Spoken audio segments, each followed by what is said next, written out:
British সরকার তো বেশ ছিল অনেক আগে থেকেই নানা রকম টেকনিক্যাল ট্রেনিং। আর ব্রিটিশ হলো আমাদের গার্মেন্টের সবচেয়ে বড় একটা মার্কেট ইউরোপ হিসেবে। ওরা বলছে দরকার আরও এক্সপান্ড করলে, কথা বলেছে, ওদের কিছু ইস্যু আছে, ওরা দে আর উইলিং। আমি আবার বলছি এক্সপোর্ট ডাইভার্সিটি, অন্য অন্য প্রোডাক্ট ওটা আমরা এক্সপ্লোর, তোমাদের আমাদের কাছে আসো, will give.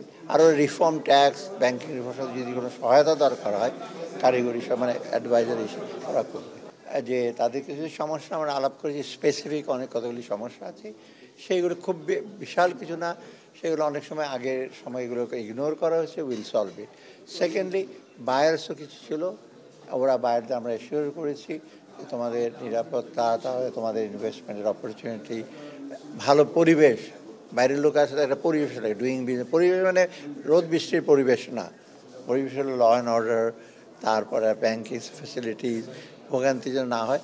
And we assured them, and তাদেরকে বলা হয়েছে, I think they have been, সে এমওরা বলছে বাংলাদেশের new beginning, they will come, ওরা আসবে। এবং এটা আমাদের জন্য অনেক ইস্যুসগুলো আছে, স্পেসিফিক্যালি আমরা বলেছি আমরা সলভ করবো ইমিডিয়েটলি। ব্রিটিশ সরকার তো বেশ ছিল অনেক আগে থেকেই নানা রকম টেকনিক্যাল ট্রেনিং। আর ব্রিটিশ হলো আমাদের গার্মেন্টের সবচেয়ে বড় একটা মার্কেট ইউরোপ হিসেবে।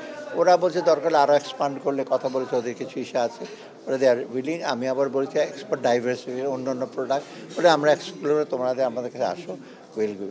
আরও রিফর্ম ট্যাক্স, ব্যাংকিং রিফর্ম, যদি কোনো সহায়তা দরকার হয় কারিগরি সব মানে অ্যাডভাইজার হিসেবে ওরা করবে। না, সেটা বলা হয়েছে কারখানার নিরাপত্তা যতটুকু পারি দেবো আমরা, দিক থেকে যতটুকু অ্যাসিওর করেছি।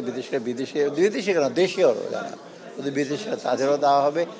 আর ওরা বলেছে কিছু কিছু ওদের ইস্যু আছে, এলসি তাড়াতাড়ি ইস্যু করা, জিনিসপত্র তাদের আটকে না থাকে পোর্টে, এয়ারপোর্টে, এগুলি অ্যাসিওর দেবে ব্যবসা করার জন্য যারা সব।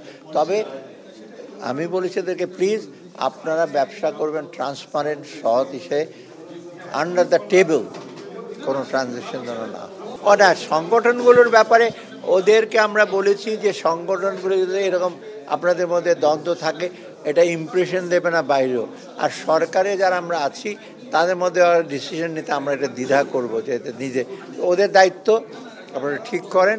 ওই তো উনি একজন আছেন, তো তাই ঠিক করেন। ভালো লোকের ভালো বডিগুলো তো আমরা নিজেরা একবারে, ওরা এক স্টেপ আসলে 2 স্টেপ যাবো না। ঋণ সহায়তার ব্যাপারে তো কিছু হলো ফাইন্যান্স, আর কিছু হলো মেনলি ব্যাংক রিলেটেড। আমি যে বাংলাদেশ ব্যাংকের গভর্নরের সাথে কথা বলেন, দরকার হলে তাই আমার সাথে কথা বলে আমি স্পেসিফিক তার কাছে তুলে ধরেন।